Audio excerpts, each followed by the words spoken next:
Hey guys, so my name is Sebastian. My partner is And Kanoa Chun. yep. This is our ME 459 engineering ethics topic, revolving around Fukushima at the Daiichi nuclear plant, and Daiichi meaning for one.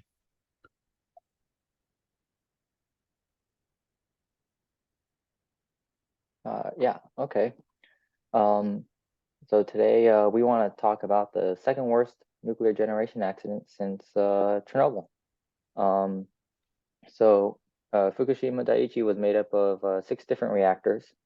Uh, and then on March 11, 2011, 25 miles out into the ocean, there was a 9.0 magnitude earthquake called the Tohoku earthquake.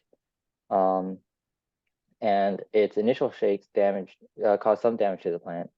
Um, but the real killer was the 15-meter tall tsunami that ended up flooding the shore and flooding a lot of the different reactors on the plant. So when the plant flooded, a lot of the different generators for the reactors cut off, and the reactors lost their ability to cool themselves, and it ended up causing three different nuclear meltdowns, uh, three different hydrogen explosions, and then a massive spread of radioactive contamination. So just for a little bit for reference, the 15 meters is very similar to, well, it is a little over 40 feet. And for a little bit for reference, is when you look at the Baker Building at Cal Poly, since it's sitting on the slope, the higher part of it, it's like half that size of that building, the waves of the tsunami that were happening. Here's a little video of that happening. No,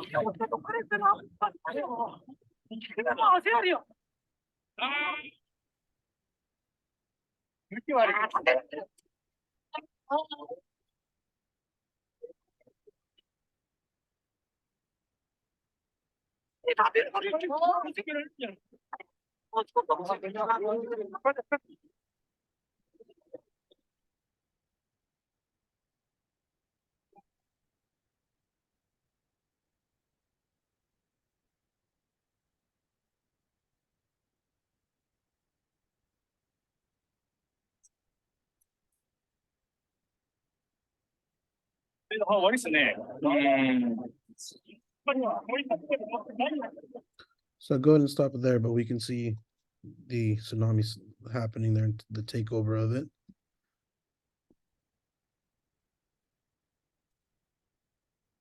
So for a little bit of a reference and kind of where it happened and about a little bit about the location. So this is about where the earthquake struck, and these were the location of the reactors. Again, this is for the first one, this is for the second one. And then here is a little bit about the reference to a global scale of where it all kind of happened. And then I'll have a better view of that in the next slide. So this is the layout of the nuclear reactor, reactors in the plant there where it happened. So as previously stated, on Friday, March 11th, 2011, the the earthquake happened. So then the tsunamis, right? On the next day, Saturday, March 12th, the first nuclear reactor here we can see is the one that exploded. The following day, on a Sunday, nothing happened. But then on Monday, March 14th, 2011, we can see here that the third reactors were exploded. And then the following day after that, Tuesday, March 15th, 2011, the reactors here on 4 and 2 are the ones that exploded next. Sorry, I lost my mouse there. And then again, for a little bit of reference of where Japan sits now in respect to like Hawaii and North America, here is the map there for reference. And then previously before that, one of the biggest earthquakes that happened was based for Chile, which was a height of like 10 meters, which is the equivalent of 32 feet. So this one, that was like the basis of the construction of these reactors there. And it shows why the tsunami affected it so much. Here is a video also of the hydrogen explosion of what happened. So we start off with a kind of a further out view of the explosion happening, which we can just see just happen.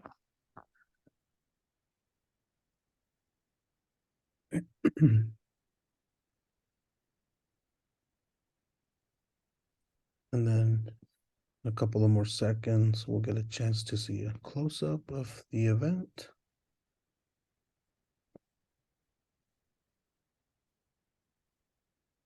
And again, that is the hydrogen explosion.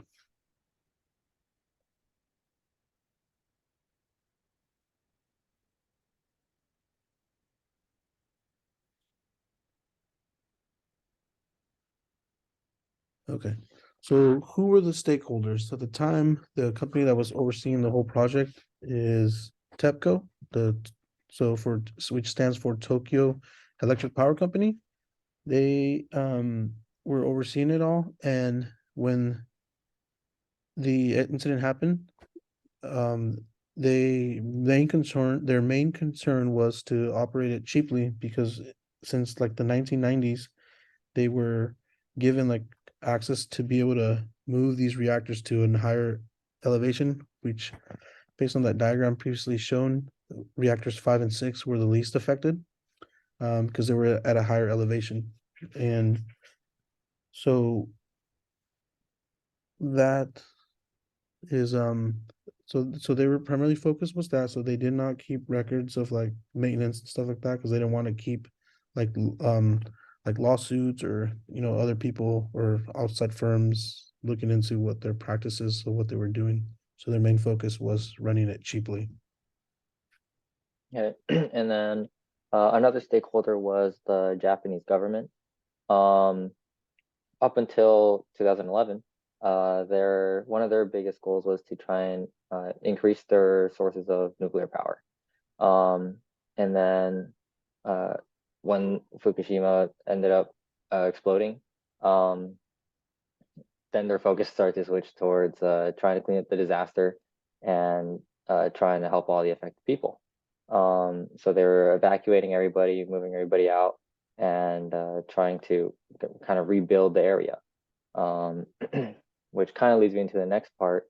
As environmentalists, we're also had a large interest in the situation because with all the explosions, there was a lot of radioactive contamination, and it was going all into the air, the land, and it was actually the largest amount of radioactive contamination for the sea ever recorded. And so a lot of the environmentalists were really worried about trying to make sure that the area was safe to live in, which it was not, and in some places it still is not. And they wanted to make sure that all the radioactive material was removed from the environment and safely stored. Um, and then one of the ethical violations that we thought that were violated was when TEPCO deceived the public. TEPCO's like studies to try and when they were designing this plant was they kind of measured everything off their own data, but what ended up happening was that their own data only had only measured earthquakes and the resulting tsunamis from small earthquakes. And so that didn't really hold up when compared to a 9.0 magnitude earthquake, right? But even then, they saw that their small earthquakes would still create waves that top 10 meters. And with no safety checks or external checkers, they had like their full reign to do whatever they wanted. And they ended up only creating backup generators that are around 10 to 13 meters above sea level. So even then, they were a little bit too small, even for medium-sized earthquakes. And in the end, 12 out of the 13 generators that they put into the plant ended up washing away. As a result, then they did not prioritize the public's safety. So the government and TEPCO, did not practice or prepare for an emergency situation, knowing that they were already kind of tipped in on the idea that they might be too small. And that also was shown through like the people that were behind the reactors that helped build them. Also, mid-level engineers, they expressed concern to TEPCO, saying that they were vulnerable to flooding, which is eventually what happens. In the event of the happenings, it took hours for them to decide whether to pump seawater in order to cool the reactors, because since when the tsunami overtook, everything else revolved around it. From the initial shake, the reactors automatically turned into like shut off mode. But then so backup batteries is what start to kick in to be able to get these systems to start cooling down and stuff like that. But since they were over flooded, they could not cool it down fast enough, and then that part of that decision is what caused the meltdown to, and then eventually explosion of it as well. They could have acted earlier and reduced that from happening, or like prevent it from the plant damage or meltdown through taking into account what these GE, the people that create these systems, when they express concerns, but they chose not to. Then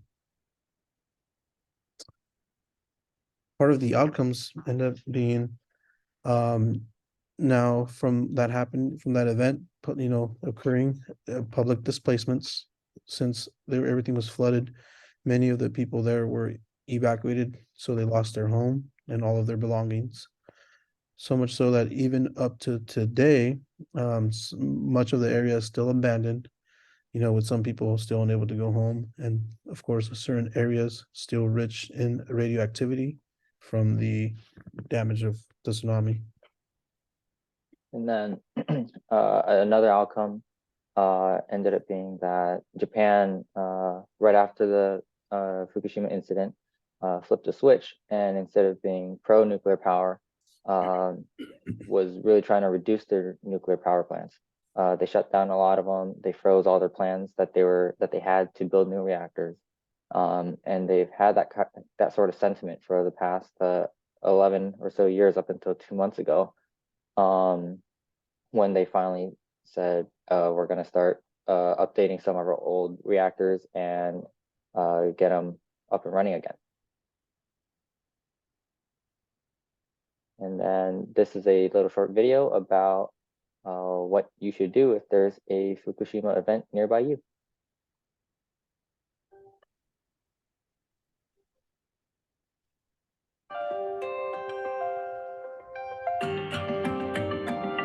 If a radiation emergency happens in your area, you can protect yourself, your loved ones, and your pets. No matter where you are, the safest action to take immediately after a radiation emergency is to get inside, and stay tuned. If you are outside or in a car, bus, or other vehicle, get inside a building right away. Cars do not provide good protection from radiation outside. If you have pets, bring them inside with you if you can. Radioactive material settles on the outside of buildings, like dust or mud, so the best thing to do is stay either in the basement or as far away from the walls and roof as you can. Close and lock all doors, windows, and fireplace dampers. And turn off fans, air conditioners, and forced air heating units that bring air in from the outside. Once you are inside, stay tuned for updated instructions. Television, radio, and social media may be used to share more information. Remember, immediately after a radiation emergency, the safest action for yourself, your loved ones, and your pets is to get inside, and stay tuned. Alrighty. And then now we have some ethical questions that we might want to consider on if when they're building the plant and maintaining it, if there should have been more external checks, maybe like what the government should have done to alleviate the situation, whether before, during, or after the entire earthquake and resulting tsunami. We also should be wondering about what we should do with all this radioactive waste and all the contaminants, and determine how we can deal with it safely. And then finally, with knowing that Japan has recently changed their tune towards nuclear power, if even though it can be dangerous and it can have all these issues with it, it's still really efficient. And is it worth the pursuit of energy? And with that being said, that is the presentation on our ethical discussion. All right.